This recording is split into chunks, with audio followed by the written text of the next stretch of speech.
Salmo de 95, ele manda a gente dar, os irmãos nem precisam ler porque é uma passagem que a gente já lemos, eu vou ler rapidamente. Vinde e cantemos ao Senhor com júbilo. Olha, vinde e cantemos ao Senhor com o quê? Com alegria. Celebremos o rochedo da nossa salvação, aquele que nos livra do perigo, que transforma a nossa vida, aquele que nos tira verdadeiramente da morte, aquele que acaba com o nosso perigo, da nossa prisão e tudo mais. No 2, saiamos ao seu encontro, e diz lá depois, com ações de graças, mais ou menos o que nós estamos fazendo hoje. Eu não vim aqui para falar da minha fé, eu não vim aqui para falar do meu filho, de como meu filho é bom, de como a Osana é forte, de como essa igreja é incrível. Eu vim aqui para falar da grandeza de Deus, de tudo que Ele fez com essa igreja, com o meu filho, para minha família, para minha casa. Vim dar louvores e graças a Ele por isso. E depois diz assim, ó: porque o Senhor é o Deus supremo e o grande rei, acima de todos os deuses. Nas suas mãos estão tanto as profundezas da terra, como as alturas dos montes lhe pertencem. Dele é o mar, pois ele o fez, obra das suas mãos e o continente. Vinde e adoremos. Mas é de qualquer maneira? Não, olha só como é que é.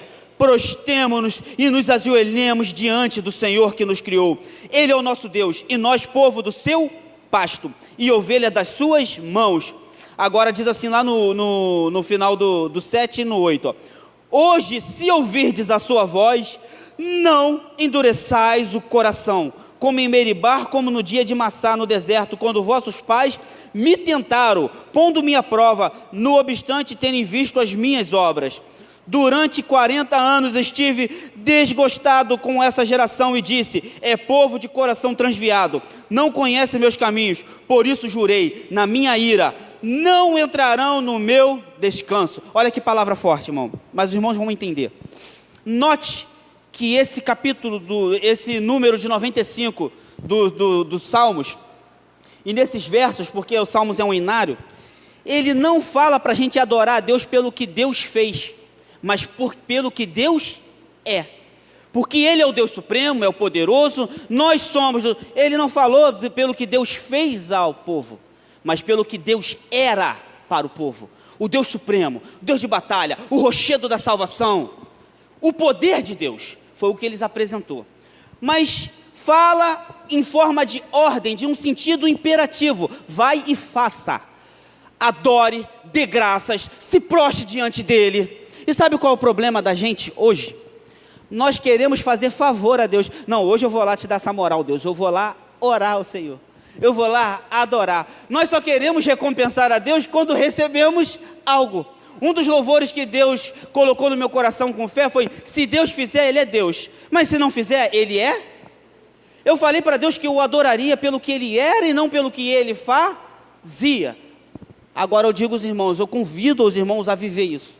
É bem difícil, mas é bem gratificante. Sabe por quê? Quando Deus começa a entender que você o adora pelo que Ele é e não pelo que Ele te dá, Ele se aproxima de você, Ele mostra os seus mistérios, os seus caminhos, e de fato você começa a ser ovelha do seu pasto, povo que Ele gerou das suas entranhas.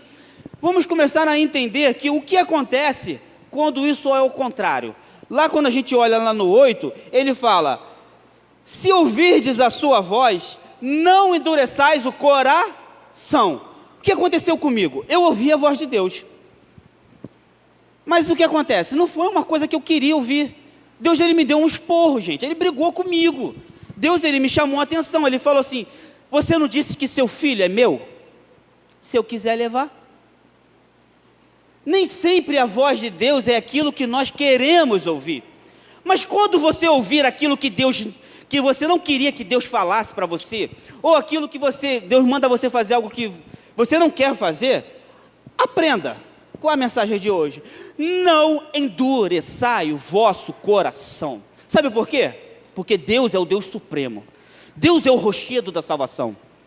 Tem gente querendo dividir força com Deus, medir força com Deus. Não, porque Deus tem que fazer, Ele não tem que fazer nada, porque Ele é Deus e você não. Então vamos começar a compreender o que Deus começou a me ensinar. Deus, Ele foi e começou a me ensinar isso. Aí Ele falou assim: não endureçais o vosso coração. Ele deu um exemplo lá, como aconteceu em Meribá. Mas lá no 10 ele fala assim, ó, durante 40 anos estive desgostado com essa geração e disse, é povo de coração transviado, não conhece os meus caminhos. Entende uma coisa? E antes um pouquinho, no 9, na parte B, ele diz assim, ó, não obstante terem visto as minhas obras. O que ele está querendo dizer desse povo? Por mais que eu faça, por mais que eu mostre, por mais que eu me revele, o povo ainda só quer fazer o que bem entende. É um povo de dura cerviz. Meu irmão, não vai muito diferente não, esse não é o povo de Israel não. Essa geração perversa também é a nossa geração. Se você começar para analisar, só queremos servir a Deus quando Deus nos favorece de alguma forma. Temos sido o tempo todo um povo de dura servir, de coração transviado, nos tornamos um crente tão mimimi. Olha, eu aprendi tanto nesse período. O Bruno, eu queria que ele estivesse aqui, eu convidei Bruno, convidei Hugo, que foram pessoas que me apoiaram muito nesse período. Eu trabalhei muito com o Hugo, eu queria agradecer, se vocês pudessem dar o recado lá, a família do Hugo, pela força que o Hugo me deu, pela força do Bruno. O Bruno, ele me deu uma lição de vida, que Deus deu uma lição de vida para o Bruno deu para mim como testemunho. O Bruno falou que ele estava aqui trabalhando na igreja pensando em Deus, e ele começou a pensar assim, poxa Deus, queria tanto ouvir a voz da minha filha, que minha filha falasse, papai eu te amo, as pessoas às vezes nem ligam, e ele já me deu um tapa desse, que eu falei, cara, meu filho fala muito, Bruno, eu não aguento, papai, chega cansado do trabalho, ele falou, Alan, eu daria tudo para viver isso. Quando ele falou isso, o Bruno me desmontou, porque o Bruno, todo mundo sabe que o Bruno e eu somos irmãozão, a gente se gosta demais. Então, quando ele falou isso, eu falei, caramba, eu sou tão egoísta, porque eu vivo uma coisa, eu tenho alguém do lado, e às vezes eu não olho, mas não é de maldade, eu amo demais o Bruno é meu irmão, mas às vezes a gente vive um negócio e esquece que do lado a gente tem um irmão que está precisando de uma palavra. E eu falei, nossa, ele me ensinou, e ele falou que ele estava aqui na igreja, falou assim, poxa, questionando a Deus, tem tanta gente aí, né, cara, que não liga nem para o filho, caramba, mas só... Aí Deus falou assim para ele, no coração dele, é isso que eu espero de você todo dia. Como eu quero ouvir você falar para mim todo dia, eu te amo. Como eu quero ouvir a tua voz todos os dias. O Bruno falou que largou tudo e foi orar. Falou, parei no canto e falei, me perdoa Deus, e comecei a orar. Porque essa mesma falta que ele sentia de ouvir a Mari falar para ele, papai eu te amo, isso que algo é tão natural às vezes para uns que as pessoas não dão nem valor. Ele falou, eu queria ter isso. Deus virou para mim e falou a mesma coisa. Eu fui questionar Deus de uma coisa, ele revirou ali a conversa. E Deus faz isso. Quando tu acha que está tudo na tua razão, Deus te mostra que tu não tem razão de nada. Foi o que Deus fez com o Bruno. E quando o Bruno me contou isso, ele transformou a minha vida. Porque eu falei, depois daquele dia, todos os dias eu falo, Jesus, eu te amo. Sabe por quê? Porque esse testemunho do Bruno mudou a minha vida. Que o meu testemunho hoje sirva para mudar a tua vida. Quando nós somos pessoas de coração transviado, não conseguimos enxergar a dádiva divina. Olha, o Henrique passou 3 anos comigo, 3 anos de muita alegria, um garoto que pulava para tudo quanto é lado, que subia, que brinca, e ainda é assim. Mas naquele período, quando eu pensei que Deus ia levar, eu questionei a Deus e falei, Deus não leve. Mas para e pensa, meu filho não pertence a Deus? Ele seria um Deus ruim se levasse? Ele só está cuidando daquilo que é dele. É difícil eu entender que Deus está cuidando, porque Deus está levando. Na minha mente não é cuidado, mas na mente de Deus, que é muito maior, muito além do que a minha, é cuidado. Então preste atenção, irmão. Às vezes você acha que Deus não está cuidando de você, Deus está cuidando.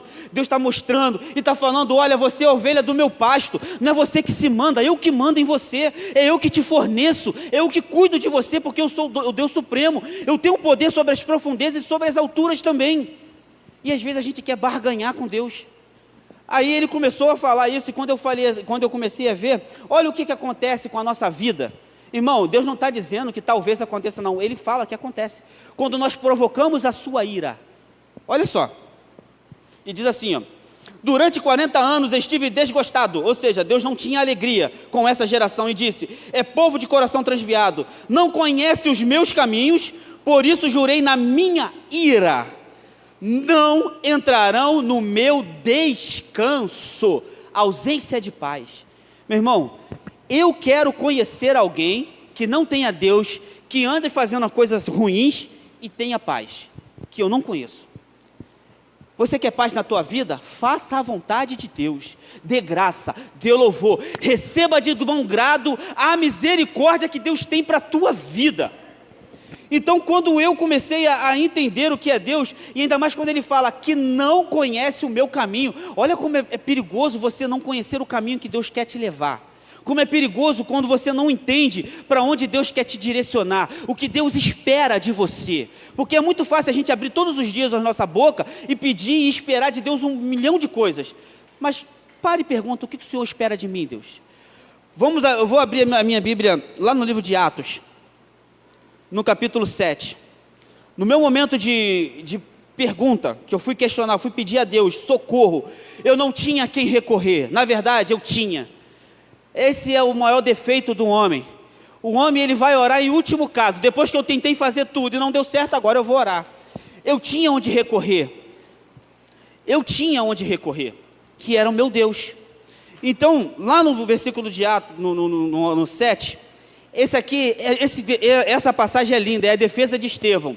Mas eu vou falar do versículo só, tá, irmão? Não deixe de ler em casa a defesa de Estevão, porque é uma coisa linda. Estevão era um homem magnífico. Diz assim, ó, lá no 30, Estevão falando, né? Decorrido 40 anos, apareceu-lhe no deserto do Monte Sinai um anjo por entre as chamas de uma sarça que ardia. Moisés, porém, diante daquela visão, ficou maravilhado, e aproximando-se para observar, ouviu-se a voz do Senhor: eu sou o Deus dos seus pais, o Deus de Abraão, de Isaque e de Jacó. Moisés, tremendo de medo, não ousava contemplá-la. E lá no 33 disse-lhe o Senhor: tira a sandália dos teus pés, porque o lugar que estás é terra santa. Vi com efeito o sofrimento do meu povo no Egito, e ouvi o seu gemido, e fez o quê? Desci para libertá-lo. Vem agora, e eu te enviarei ao Egito. Vamos compreender. Estevão estava se defendendo, mas ele lembrou a passagem de Moisés. Olha só que coisa tremenda. Quando eu orei, essa foi a resposta que Deus me deu. Ele se apresentou para mim. Às vezes você está há tanto tempo que não lembra mais quem é teu Deus. Hoje é dia que você sentou aqui para tu ouvir quem é Deus. Deus está falando para você hoje assim, ó: eu sou o Deus dos teus pais. Eu sou o Deus que fiz as maravilhas do passado no povo de Israel. Eu sou esse Deus que sou o seu Deus. Eu ouvi eu ouvi o teu clamor, eu ouvi o teu sofrimento e desci para te libertar. Sabe qual é o problema, irmão? Que nós achamos que nossas cadeias são mais fortes e poderosas que o nosso Deus, que os nossos grilhões são mais fortes e poderosos que o nosso Deus. Mas Deus está te falando: eu sou o Deus do passado que estive com você, estou contigo hoje. Eu desci para te libertar, eu desci para salvar a tua vida, eu sou o mesmo Deus. Ele se apresentou primeiro.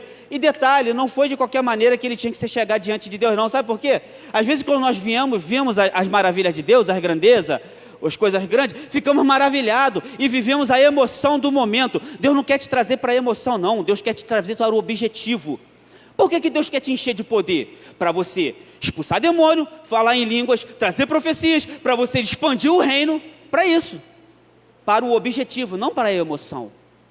Tem gente que quer sentar na igreja, quer ser um grupo grande, quer ter um poder, quer cantar bonito, quer fazer 1 milhão de coisas para ser reconhecido.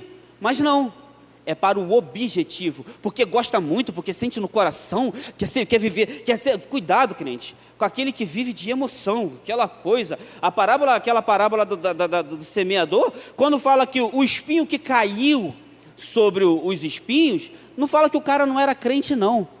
Fala que as coisas da vida, os cuidados da vida, as coisas à sua volta, aquilo que a gente se preocupa, começamos a nos preocupar mais com a nossa vida terrena, com as coisinhas da vida, com as nossas emoçõezinhas, com o que sentimos, do que com Deus. Então logo somos sufocados pelas nossas emoções, pelo mundo, e morremos.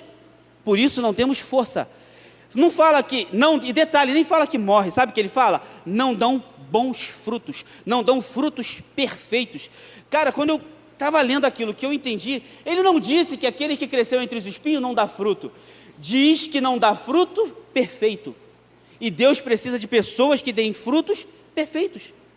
Então quando Deus começou a me trazer essa palavra, isso foi o que Deus trouxe para mim, eu estou usando que trouxe na minha vida para abençoar a vida de vocês, porque hoje é um culto de ação de graça. Esse Deus que cuidou de mim, falando sobre isso, ele começou a me dizer: eu sou o Deus dos seus pais. Por que está com medo? Porque foi o que eu senti, medo de perder meu filho. Eu tive tristeza. Por que está triste? Eu sou o Deus dos seus pais. Eu ouvi e desci. Gente, se Deus desceu, se Deus veio, por que estamos temendo? Se quem combate é Deus, por que está com medo? Por que não quer prosseguir? Por que não tem segurança? Se Deus disse que estaria aqui, estaria comigo, estaria contigo. Os irmãos conseguem compreender o que Deus quis mudar na minha vida? Irmãos, o Henrique em pouco tempo não lembrará do que está vivendo, mas eu lembrarei para sempre isso que estaremos passando. A avó dele, a irmã Tânia vai lembrar, a avó dele Adriana, a avó dele Miriam, todos nós lembraremos o que Deus fez com o Henrique. Então não é para ele, é para nós. Não é para mudar o Henrique, é para mudar a mim. Eu vinha conversando com o Jaime, né, Jaime? Muito obrigado pela tua força, meu irmão. Eu vim conversando com o Jaime, eu falei: Jaime, a minha mente mudou, a minha visão mudou para as outras pessoas. São almas que Deus quer salvar. Eles são o que? Propriedade de Deus. Então quando eu falo de Jesus, eu falo com todo o amor que eu possa ter. Deus, ele foi e falou: agora eu estou contigo. Aí, quando Deus disse para mim que já estava comigo, e eu recebi essa passagem na defesa, e olha só em que passagem, ele não poderia ter me dado lá na passagem certa, mas ele me deu na passagem da defesa de Estevão, quando Estevão começa a defender o Evangelho. E sabe o que acontece com Estevão, depois de ele ser eloquente, e falar de Deus, do amor, aquela toda a pressão? O que aconteceu com Estevão? Morreu, mataram Estevão, mesmo Estevão estando na razão, mesmo Estevão tendo ali a certeza de quem ele confiava, mas Deus permitiu que Estevão morresse apedrejado. Mas não é pela emoção. Mas olha o que Estevão viveu: viu o céu se aberto, e viu Jesus de pé, do lado de Deus. Jesus se levantou para olhar Estevão, para receber Estevão, e adivinha, quando aquele manto cai no chão, cai nos pés do jovem Saulo, não é pela emoção, mas pelo objetivo. Deus não faz nada sem objetivo. O que Henrique está vivendo, o que eu estou vivendo, o que essa igreja está vivendo, tem objetivo. E é esse o objetivo que nós queremos alcançar. Eu não quero que os irmãos saiam daqui chorando. Eu quero que os irmãos saiam daqui com um objetivo, sabendo por que eu vivi aquilo, sabendo por que vocês estão presenciando isso. Porque talvez do lado de lá existe um Saulo, talvez um irmão que está sentado aqui já não crê mais em Jesus há muito tempo, e talvez essa história de Jesus é o manto de Estevão sendo lançado aos seus pés, para que a sua vida mude, e você seja um grande profeta na mão de Deus, um grande revolucionário na mão de Deus. E depois Deus, ele, com aquela resposta que Deus me deu lá em Romanos 11, eu sei que 12 todo mundo conhece, e essa passagem também, Romanos 11, eu vou ler do 33, os irmãos prestem bastante atenção, é só para confiar, só para louvar. Lá no 33 diz assim, ó profundidade da riqueza, tanto da sabedoria como do conhecimento de Deus. Quão insondáveis são os seus juízos, e quão inescrutáveis os seus caminhos. Quem, pois, conheceu a mente do Senhor? Ou quem foi o seu conselheiro? Ou quem primeiro deu a ele para que ele venha a ser restituído? Porque dele, e por meio dele, e para ele, são todas as coisas. A ele, pois, a glória eternamente. Amém. Foi dali que fiquei firme. Foi com essa palavra que Deus me deu: o seu filho é meu e você também é meu, que eu comecei a ficar firme. Sabe por que eu fiquei firme, meu irmão? A quem deu conselho? A Deus. E quem pode entender os seus pensamentos? Sabe o que é uma coisa? Deus, ele te dá uma resposta curta, grossa e objetiva, para você mudar e pronto. Ele não quer ficar te explicando um A, B por C. As pessoas querem... Sabe qual foi eu mudei, eu comecei a evangelizar todo mundo que eu vejo agora. Eu estou lá no barbeiro, eu falo de Jesus, eu estou no céu. Eu falo, comecei a evangelizar todo mundo. Porque nesses dias eu orando, Deus falou: eu nunca te mandei me provar. Nunca mandei você falar da Bíblia. Eu mandei você anunciar. Anuncia. Fala de Jesus, fala de mim. Porque salvar, quem salva sou eu. Acabou. Parei com isso. Eu sento lá, ontem foi a Pretinha passou, Pretinha, vem cá. Comecei a falar, 16, 17 anos, está bebendo horrores. Então, é essa vida que Deus quer te levantar de madrugada para orar, para buscar, para interceder por eles. Então, vamos para o objetivo e não para a emoção. Eu não quero que os irmãos saiam daqui emotivamente, que vai ser um culto de emoção. Não quero emoção, quero objetivo. Quero que a vida dos irmãos mude. Eu quero que a minha vida mude. Eu quero que aquilo que Deus faz na vida do Henrique sirva para trazer você de volta. Eu falei para minha sogra isso, eu falei: sogra, vamos passar no Natal sem fazer um culto? Não vamos restabelecer o culto da nossa família. Estamos deixando todo mundo ir. Não vamos restituir o que Deus já nos deu. Meu irmão, vou falar. Osane e eu, é um testemunho, tá? Osane e eu, no período em que o meu cunhado Jean não era crente, no período que a Priscila estava afastada, no período que a Ingrid não estava na igreja firme, eu e Osana orávamos todos os dias pela família. Em pouco tempo, o que Deus começou a fazer? Responder. Deus colocou um pastor abençoado lá, o pastor Leco, que ele nem sabe o quanto eu gosto dele, mas porque eu vi a minha família mudando. Eu vi o Wendel entrar para a igreja, eu vi a Priscila, eu vi o Jean, eu vi Deus fazer tremendo na minha família. Gente, a minha família me dói. Me dói quando a minha família não está firme, porque eu sei qual é o destino, meu irmão, de quem não está nos caminhos do Senhor. Vamos ser sinceros, qual é o destino? A gente que tem essa visão, esse alcance de visão, é que nos sentimos mais dor. Porque às vezes a pessoa está numa cegueira e não enxerga. Quem é que tem que dobrar o joelho para interceder? É quem está vendo. Quem é o atalaia? O atalaia é o que vê. Por que o atalaia fica no ponto mais alto? Para enxergar o perigo. Meu irmão, eu sou o tio mais chato que eles têm. O Robert e a Rayane devem ficar de ouvido cheio, porque eu sou o tio que... O Robert, então, meu Deus, como eu pego no pé do Robert. Mas é porque eu não amo? Pelo contrário, é porque eu amo muito. Eu amo. Então, pego no pé do Robert. Aí ele veio, acalentou meu coração. Hoje eu elogiei ele para o pai dele. Falei: teu pai reclamou, tá? Então daqui a pouco tu vai tomar um esporro. Mas não é brincadeira. Ele sabe que eu não falo com aspereza, é com amor mesmo, de coração. Eu falei: olha, teu filho está de parabéns. Ele veio falar para mim que está estudando, veio falar para mim que vai voltar para a igreja, que está pensando, orou, sentiu a presença de Deus de novo. Quando o Robert falou, minha garganta chegou a dar um nó aqui lá na festinha do Arthur. Fiquei tão feliz, gente, eu fiquei tão radiante. Sabe por quê, meu irmão? Eu sou o atalaia que estou lá na ponte, lá no alto da guarnição lá como é que é, Leco? Do posto, da guarita. Obrigado, Alex. Eu estou lá na guarita olhando o perigo. Eu sei qual é o perigo. Se eu sei o perigo, eu que tenho que orar. Não é peso não, irmão, é privilégio. Sabe por quê? É privilégio porque um dia Jesus também me tirou lá do baile funk. Eu não sou melhor que ninguém, eu tenho 1 milhão de defeitos, mas eu estou enxergando o perigo. Eu tenho 1 milhão de... Então eu vejo minha família. Uma vez eu orei, uma vez eu busquei, uma vez eu jejuei e Deus trouxe. Por que não vai fazer de novo se é o mesmo Deus? Entenderam? Só que, se não está fazendo, é porque eu estou orando pouco, eu tenho que dobrar a oração. Não é desanimar. Então, eu ouço lá a Osana orando de madrugada pela família dela. Agora, o que está faltando lá na minha família? Um culto. Buscar o culto. Porque essa igreja, vocês não sabem, mas ela veio por causa de um culto de família. A Ângela aqui foi uma das primeiras, né, Ângela? Das primeiras. Ouviu o cultinho lá na varanda da vovó, entrou, foi abençoado. Hoje nós temos essa igreja. Então, irmãos, coloque algo no coração de vocês. A vida de vocês não pertence a vocês. Basta Deus querer. Deus tirou todas as minhas estruturas quando o Henrique apagou naquele dia lá no hospital. Henrique estava bem de um dia para o outro no sábado, passou bem com a Osana na sexta, no sábado passou mal comigo. Eu vi meu filho embora. Eu só queria pedir misericórdia a Deus para não levar meu filho. Não tinha médico que fizesse mudar aquelas quadros. As técnicas de enfermagem estavam igual cego em tiroteio. Não sabia o que fazer, ficava beliscando meu filho, fazendo um monte de coisa. Meu filho estava indo embora. Meu filho apagou. Basta Deus querer. Vocês não mandem nada. Vocês não têm controle de nada. Basta Deus querer. Às vezes nós vivemos a nossa vida como se tivéssemos muito tempo daqui para frente.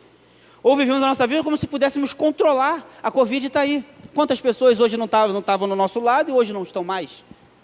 Quantas pessoas não pareciam ser fortes e morreu por complicações da Covid? Foi nem a Covid, foi complicações. Alguém há 2 anos, 3 anos atrás, imaginava que teríamos hoje um isolamento social? Ninguém imaginava, mas assim veio. Alan, mas por quê? Porque Deus assim permitiu. Alan permitiu? De certa forma, permitiu. Agora eu vou falar um negócio. Eu vi nesse período de Covid muito crente sair e muita gente que estava lá fora com medo de morrer, vim para a igreja.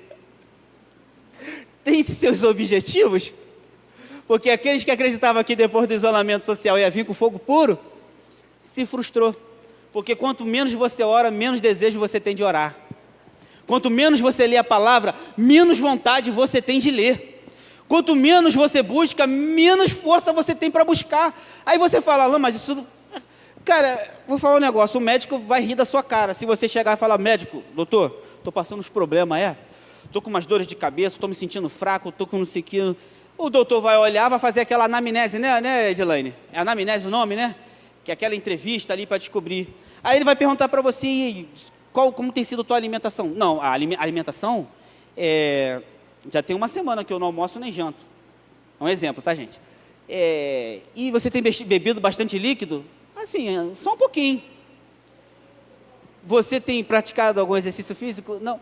Tudo que é para te fortificar, você não faz. A tua tendência é ter mais força ou menos força. Sabe o que é o que nós fazemos para Deus? Deus, eu estou tão desanimado na tua casa. Aí Deus te pergunta, mas você orou ontem? Acho que semana passada foi a última vez. Você leu a minha palavra? Acho que li naquela manhã com Deus que o pastor Wagner pregou. Né, pastor? Você está falando do meu nome? Não. E você não quer ficar desanimado?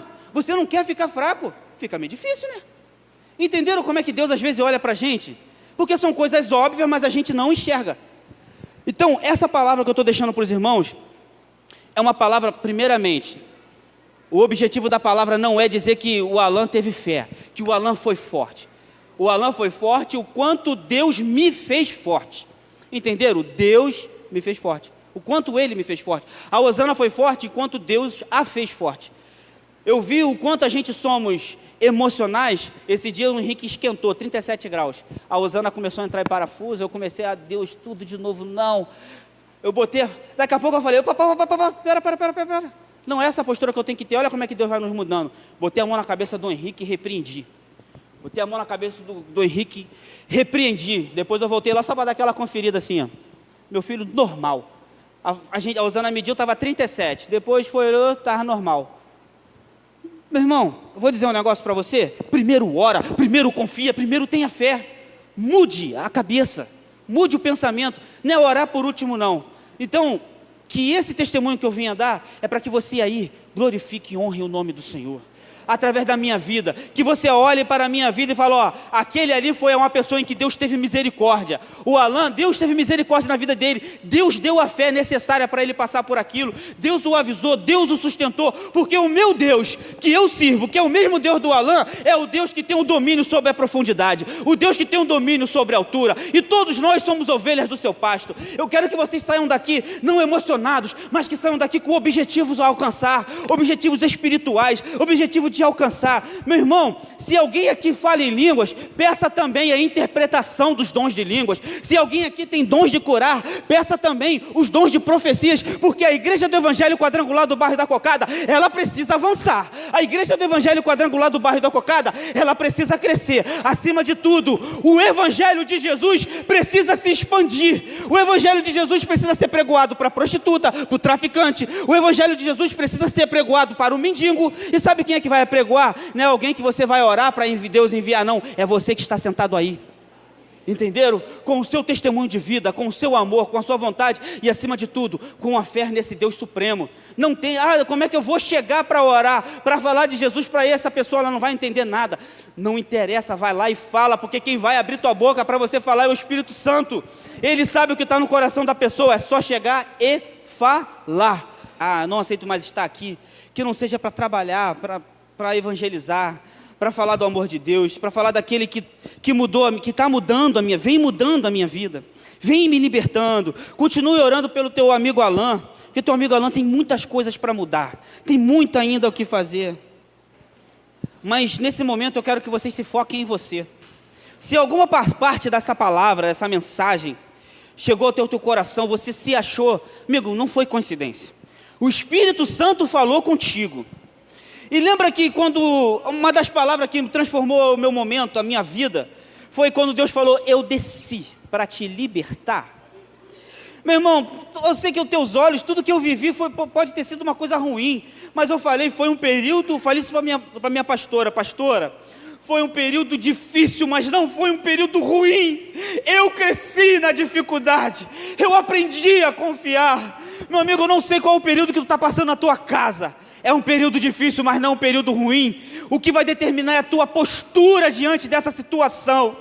Se você não tem força mais para orar, se você não tem força mais para se libertar, não pense que a força tem que vir de ti. A força está no teu Deus supremo, o Deus que é acima de todos os outros deuses. Às vezes você está com medo de orar, eu tenho medo de demônio, eu tenho medo disso aqui, eu tenho medo daquilo outro, mas o Deus que tu serve não tem medo não. Meu irmão, às vezes a tua vida está na mesma há muito tempo você não ouve a voz de Deus.